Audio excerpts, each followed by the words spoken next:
Welcome to the Sales Career Podcast. This is your host, Kevin Hopp.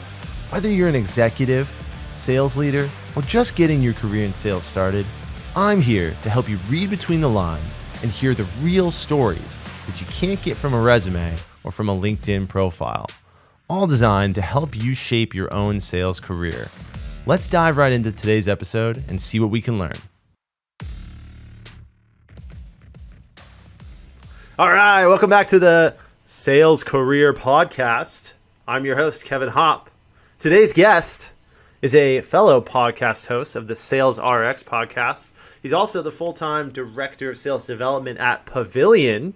One of the ways that we are connected, I'm a Pavilion member as well. We'll get into that. A father of three, currently on maternity leave. He's got a little one in the house. Everybody please welcome the great and powerful Chet Lovegren. Thanks, Kevin.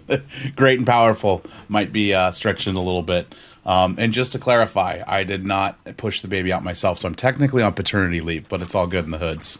Same difference. Whoops. Paternity, maternity, either For way. all the mothers out there, we know what it is. Your maternity, we're paternity. It's all good. Look, I'm a father of one, so I'm still trying to figure it out. I don't really know. I'm trying to figure out which way is up still, honestly. Yeah. Awesome. So let's dig into it a little bit here. So you've had a career in tech sales of late, but it doesn't look like you started your career in tech. So talk to me a little bit about like what you were doing before you got into tech sales. Yeah. So before I was in tech sales, I was actually in my sales career. I was in commercial insurance, and I worked with State Farm agents in the Los Angeles area, and it was all outside sales, and I loved it because wasn't really like an office person, didn't really dig that vibe. Also didn't like just like working somewhere for someone. And so when I first started at State Farm, I worked for a guy in Culver City, and I sucked. Like I was really bad. And so I started like trying to figure out like, okay, like what is sales exactly? Like how do you actually ask for sale? How do you pivot stuff? Like what is all the things, right? And so I started doing some research, came across a guy named Grant Cardone. Many years later now, I can say I don't testify to many of his outbound B2B sales beliefs, but in terms of the motivation and the work ethic required to be good in sales, I took a lot of that to heart. Started finding other things like Victor Antonio, who had some great, consumer scripts and things like that, and I started applying them. And once that kind of took hold, I did really well in the personal lines world, which is like car insurance, home insurance, selling to consumers. And I started dabbling in commercial insurance a little bit. And after I landed my first like $250,000 insurance policy commercial business sale to a pretty large tech company that was local to LA, I was like, okay, let's pursue the commercial lines a little bit. You can make a lot more commission there. One sale is about 5 months worth of work in the personal lines with the car insurance and the home insurance selling to consumers. And so I got my first taste of what B2B sales was like. My commission plan was not favorable for this agent. So I said, you know what? I'm going to go outsource my efforts, and I'm going to find 4 to 5 State Farm agents in different areas of LA that I can go, hey, if I can do business walks, so walking door to door, canvassing, offering services on your behalf, and then write the policies for you on your behalf, will you pay me XYZ commission plan on a monthly basis? So if I sell X amount of premium for you, these are my numbers, right? You pay me 7, 8, 9, 10%, 11%, the kicker if I do these other things on top of that, right? And so I had all these commission plans and agreements in place with all these State Farm agents. And you're probably asking, well, why wouldn't you just go work for one person? Why'd you work with all these different people? So I was involved in the entertainment industry when I first moved out to LA. And so during the days when I knew I had to go do stuff somewhere, whether it was working on music with someone or writing some sketch comedy with someone or taking an acting class or going to a studio to record some music, I wanted to make sure that whatever part of town I was hanging out in, I had the ability to go do a business walk after that. So if I wanted to audition for a commercial and I had audition in Studio City at 10 a.m., I wanted to make sure that because that studio that auditions a lot is in Studio City, and I have auditions there, I want to make sure that I'm working with an agent there so I can just go put on my suit and tie, go do some business walks, get some interested prospects, and go write some business. And I did that for about 5 years, and it made me a lot of really good money. It gave me a lot of flexibility, gave me a lot of freedom. And it was a really, really, really unique time. But it kind of taught me everything I needed about hustling, right? I was on 1099s with all these people. I didn't have health benefits. I didn't have paid time off. It was kind of work when you wanted to, but I made more than most of my friends who were working full time while also pursuing my dreams. Like, I really had the best of both worlds. And then after that, met my then girlfriend, now wife, and mother of 3. And things kind of changed. I needed more stability, and that's when I decided to start trying to break into the tech world.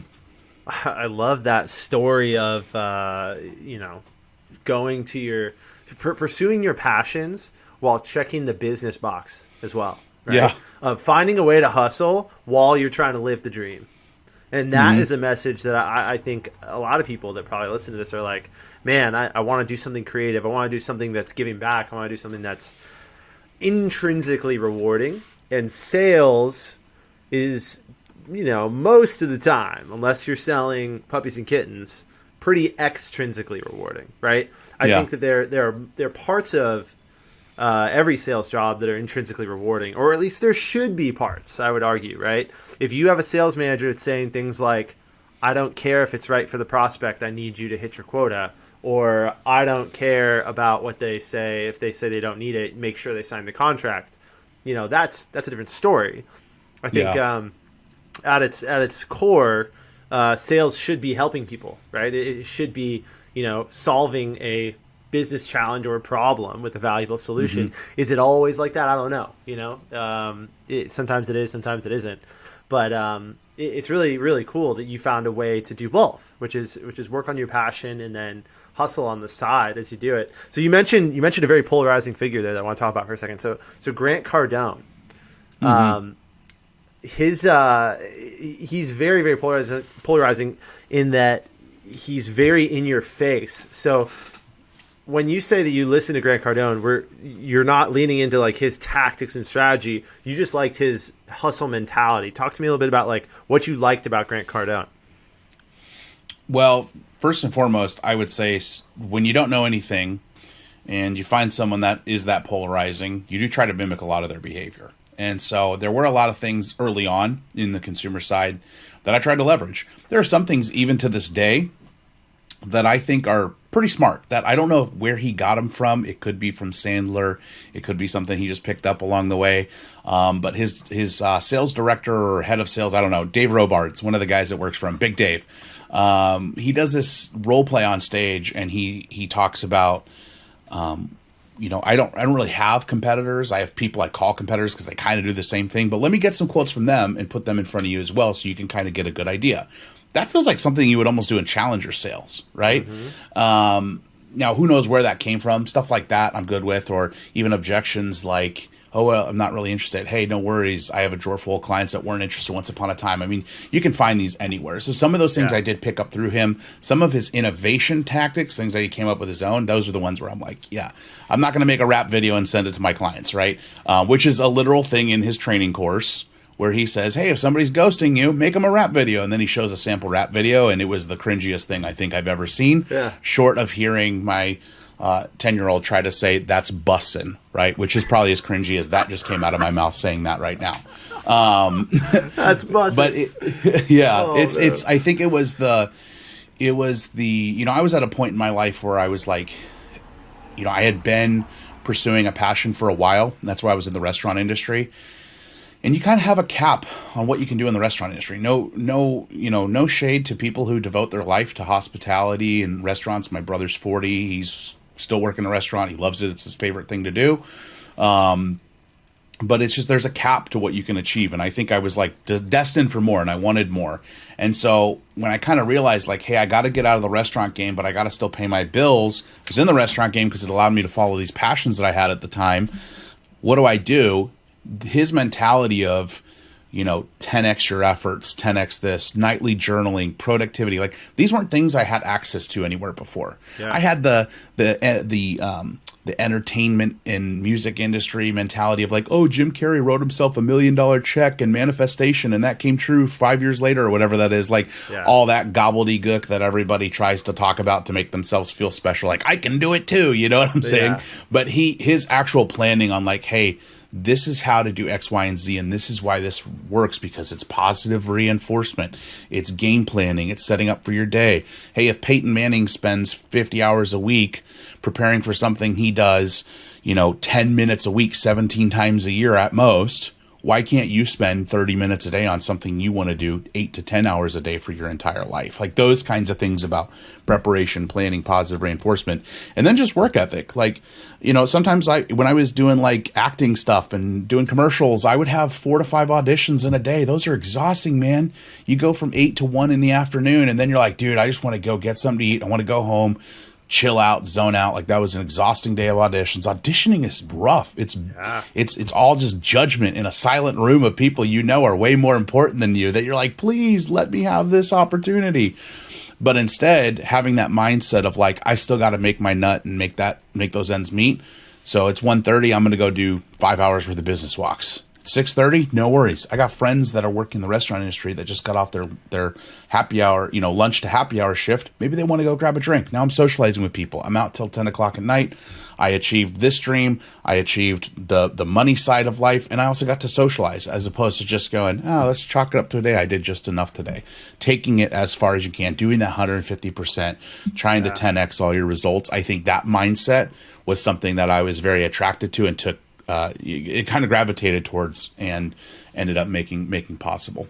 I love it. Grant Cardone faced off with Jordan Belfort.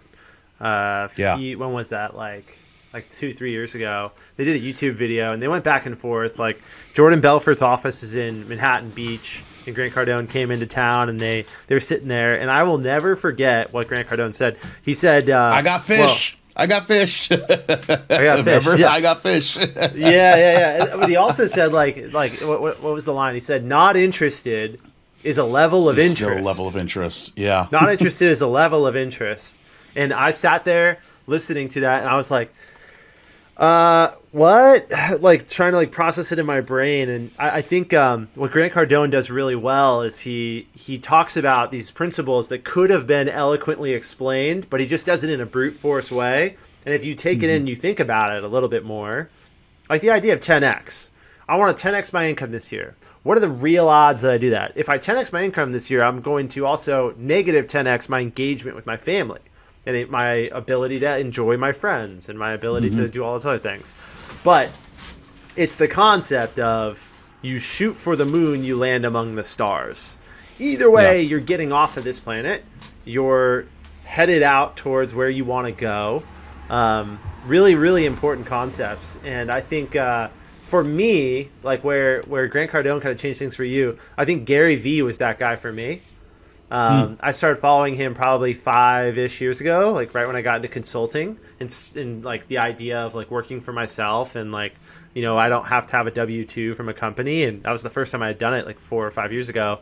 And Gary Vee was all about like mindset and hustle and gratitude and things that I just wasn't thinking about at the time. So I think it's really interesting the role that some of these gurus play in a macro way in the business world, right? I've worked with people in the past that are really, really into what's his name? The guy who does I'm Not Your Guru.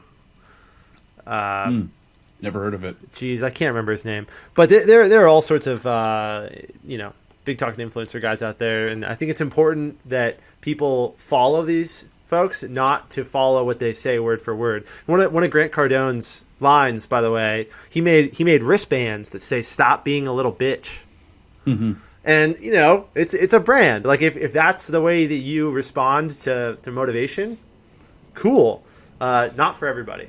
So tidbits for sure. Well, and the reality is everybody gets everything from someone, especially working at Pavilion. Anytime I go through a training course or we do a course, like I'm always interested, like what is your training rooted in? You know what I mean?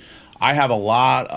Every time I do training with SDRs, they're like, I never thought about this before. I never thought about that before. Or even like one of my SDRs one day we were role playing, they're like, oh my God, how do you get there? And I said, yeah, I've been doing this for 10 years. That's how you get there. Like it's repetition. You're in year 2. I'm going on year 10 here. Yeah. And maybe 10% of what I do is from here. The other parts of it is gap selling, challenger sales, and some Sandler. right? Those are like my three main keys. And I take some of this that Keenan says. I don't agree with some of this that Keenan says. I love some of this that Matt Dixon says. I don't agree with some of that. I love some of this Trent Sandler stuff. I don't really agree with that. And I kind of mix it all together to come up with what works for me. And that's why I'm such a big advocate of people like really like, you know, throw as many darts against the board as possible. And when you hit the bullseye, remember what that form looked like. You know, maybe you took a little bit of this form. Maybe you took a little bit of that form. Maybe like there's all these different things that come together. Like a baseball swing. There's really no perfect swing. Everybody does things differently. Aaron Judge drops the bat down. It's almost like he's just twisting his wrist like this. Other people will drop their hips and open up. Like there's Tony Gwynn swings differently than Pete Rose, right? Both still great hitters though, because they each do a little bit of what works for them. Same like pitchers, right? Baseball pitchers. Nobody's windup is the same. Nobody's rotation is the same. And so we got to remember the same thing, especially in this LinkedIn thought leader, sales guru, best practice world, that you just got to take a little bit of everything from everyone and then do what works best and create your own process based on all these other things. But most of the time, like a lot of Grant stuff is Tony Robbins, just more in your face, right? It's Tony Robbins, same idea, not polished. It's stop being a little bitch. Just like you said, Tony Robbins wouldn't really like go out there and call people little bitches. Grant Cardone does because that's him. You know what I mean? Yep. And that's who I was trying to think of earlier. Tony Robbins. I used to work Tony for a Robbins. guy who was all into Tony Robbins, and he, you know, this guy would go to a conference and come back and be like, guys, I figured it out, and like, you know, roll out all these business principles about Tony Robbins stuff. I'm like, okay, cool. It's just one guy, one way of looking at it. So I'm interested in something here. So you go from this background of hospitality, of acting in the creative world, then you get into B2B. And it looks like you found a little bit of a niche here in outbound, in like BDR, SDR, inside sales, whatever we want to call it. You're not like chief closer guy on LinkedIn from what I see. You're kind of the outbound BDR guy. Talk to me about like, what is that a personality trait that you've kind of leaned towards that? Or what do you like about the BDR, SDR world? Well, I think the first thing that kind of got me there was that, I mean, I'm, you know, as humble as possible, I'm good at it. When I wanted to go from, when I was like, hey, I really want to break into tech sales, every job I interviewed for was SDR, or if it was an AE, it was like working at Toast or Touch Bistro or something. And the pay was crap and the hours were crap. And it was like, I don't really want to sell to restaurants, you know? Yeah. I just couldn't break in. And so I talked to my then fiance at the time, like, man, it's crazy that I have this many years of sales experience, but don't people only interview me for an SDR job? Like, I've already done that. I've been a closer. I self-sourced all my own deals. I managed them. I brought them all the way through the sales funnel. I closed them. I even did account management after that because we didn't have account service, right? That was part of it, is how you can get renewals and all that stuff. So it's like I was this SDR, BDR, AE, and CSM all in one. It's BS that nobody will let me just interview for an AE job. Everybody wanted to interview me for an SDR. So I said, fuck that. I'm not going to be an SDR. I'm going to hold out until I get an AE job. So basically, I connected through, I saw a LinkedIn job post at a place that interested me, 3PL Central, messaged the VP of Sales, now CRO, Dan Salazar. I was like, hey, I'm interested in this job. And he interviewed me, and he was like, what do you know about us? And I was like, I'm not going to lie to you. I've been interviewing for a bunch of SDR jobs because people think you need this tech background to be an AE, even though I'm a full cycle rep where I'm at now, and I do pretty damn good. I don't know anything about your company because I'm sick of looking at companies and getting through the initial interview and then being like, oh, you'd be a great SDR, because that's not what I want. And he's like, fair enough. And then we had a 45-minute conversation about sales and sales books.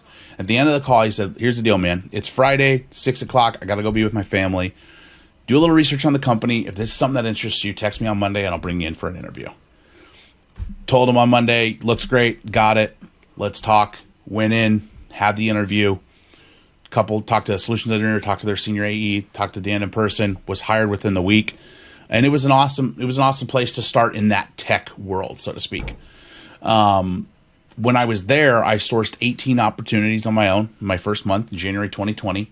I set a record for most store stops by an AE in company history.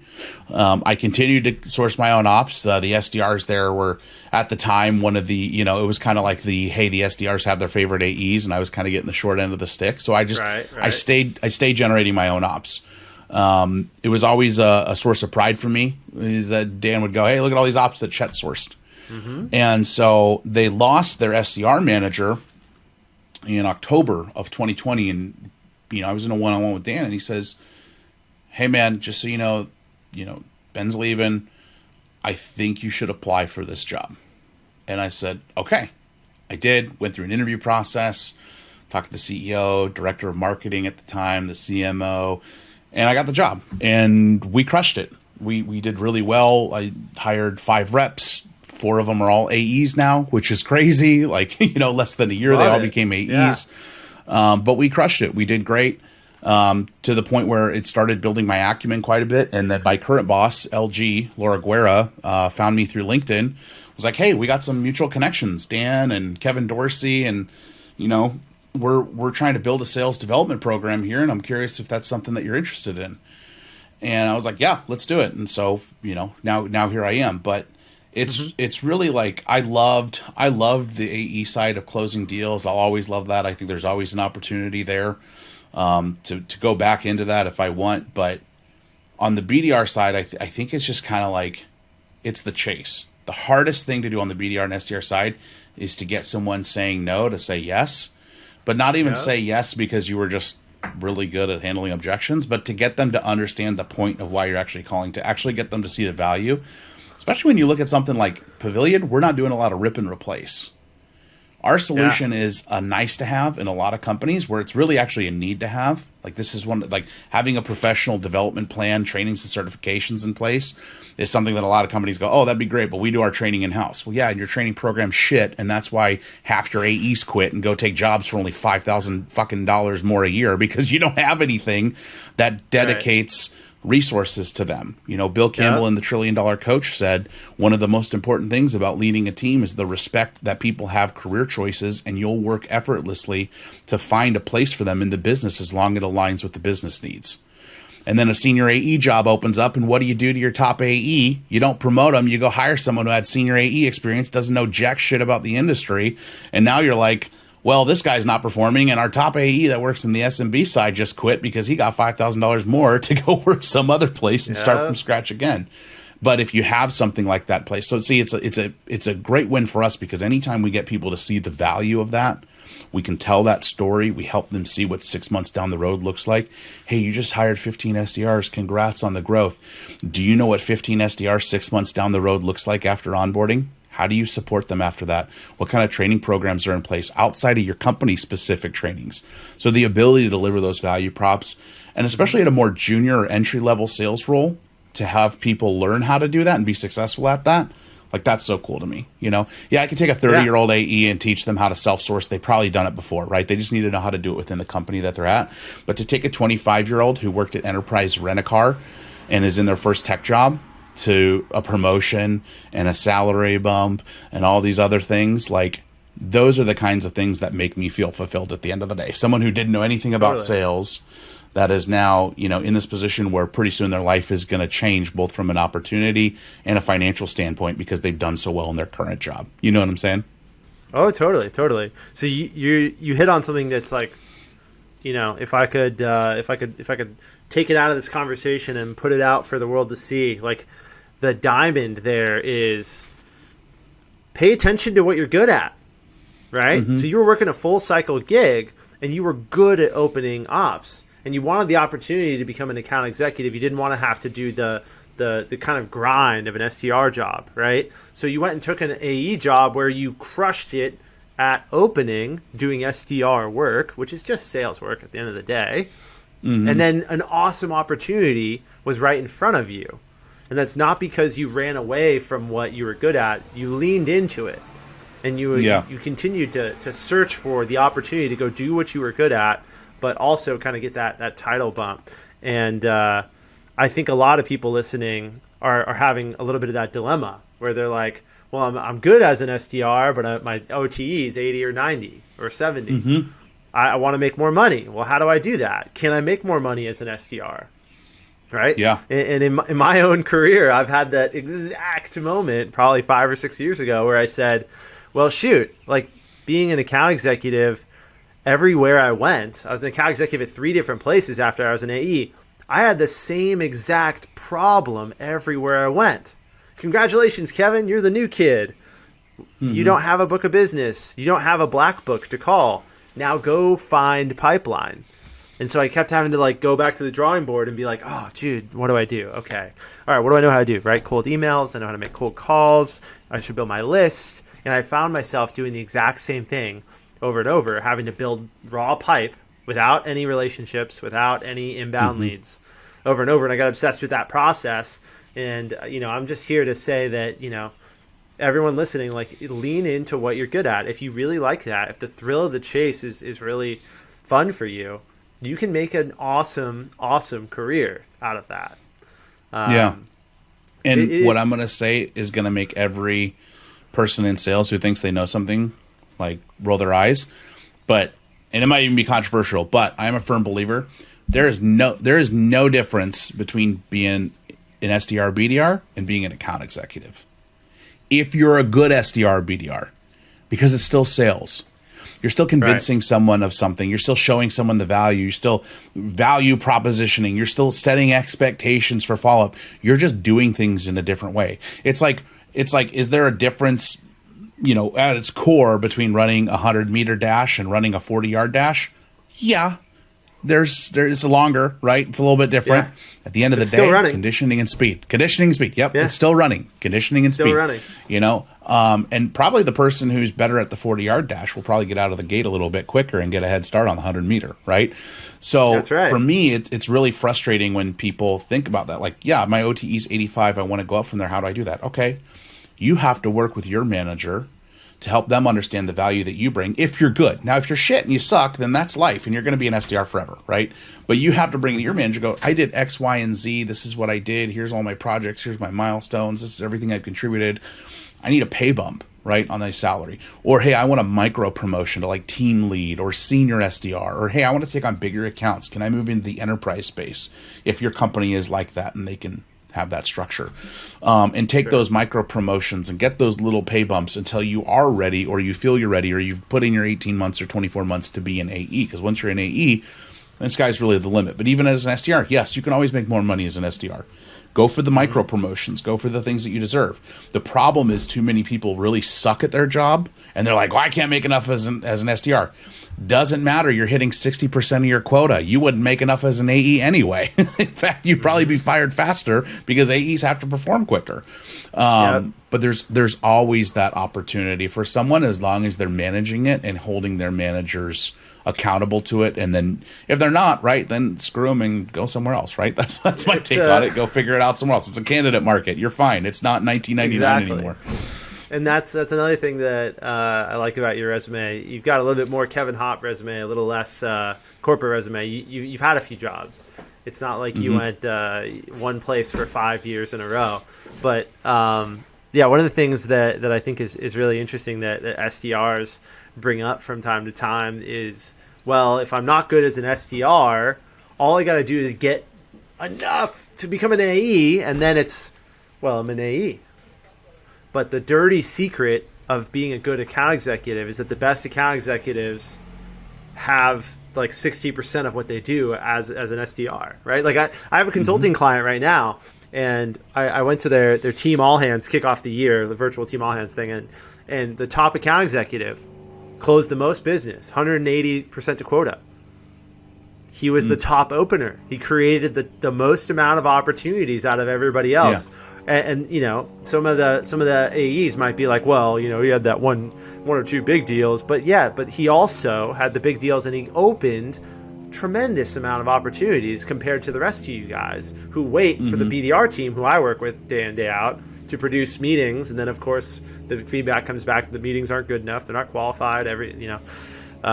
So being a good SDR is the best way to become a good AE. And if you think that once you become an AE that you're done being an SDR, I got news for you. I got bad news for you. It's not the 90s anymore. And I said that to someone. I said, I was doing a podcast prep with someone, and I said, I get people that don't embrace the SDR journey. They despise it. And it's like, look, you're getting to do 100% of your time, you're getting to do what you need to do really well 25% of the time as an AE.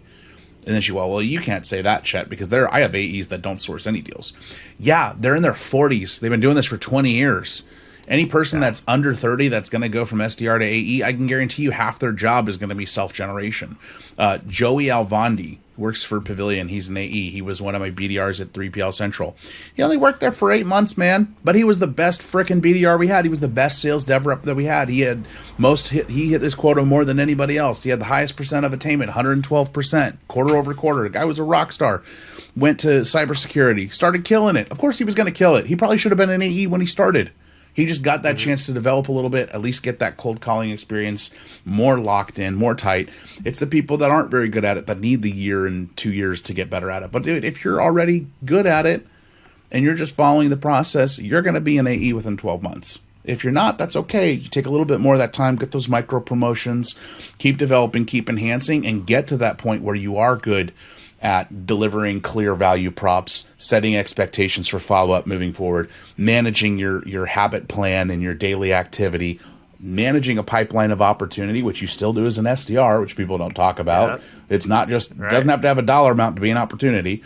Managing all those things and just take that time to get better at it, right? But some people are already figure that out within 6 months, and they should be an AE as fast as possible. There's no point, unless you're a cheap ass and you're trying to pay somebody $55, $60K a year to stay as a BDR and just open up ops, that you wouldn't professionally develop them and further their AE abilities that they already have inside of them.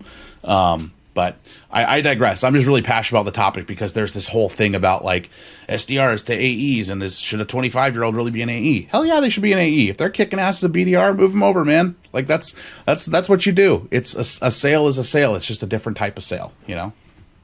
That's right. That's right. I've lived that. You know, I got promoted as a top producing sales development rep. I got promoted to AE, and then I got bucked off the venture-backed Bronco a few times there along my journey. Awesome. Well, Chet, we could talk about this all day, and maybe we should at some point. I think it'd be a really interesting conversation to see if we can get some other players in the LinkedIn game involved in this discussion around, are SDRs and AEs really different? Is it a completely different job? Or are there a lot of corollaries that you seem to point out that, it seems like it's very much the same thing, and if you're a really good SDR, you're probably going to be a really good AE. So let's do that one day, but I do want to wrap up here. I want to be sensitive about our time. I've got 3 questions that I ask every person, trying to keep these the same so people know what to tune in for here. So the first question here in our wrap up, Chet, what's the largest commission check you've ever received? About $6,200. One sale. $6,200. I like the commercial insurance sale that set it all off for me back in 2015. $6,200. Dude, that's a nice little day as a commission check. That was 1 month. That was one sale. One sale. Yeah, wow, that was when I was in commercial insurance and I closed a B2B deal. That kind of like the policy premium was $250,000. I was like, yeah, this is great. You know what I mean? That was a pretty nice payday. Haven't really ever seen one since at that level working for a company, but sure if I went back in these enterprise sales nowadays and what people are making that I see in their paychecks, I'm like, yeah, I could probably get something close to that. But yeah, it was a nice little nifty check. And it made you reconsider kind of your career path, right? When you got it, because you weren't really working in the commercial lines as much, and when you saw that big number, you're like, whoa.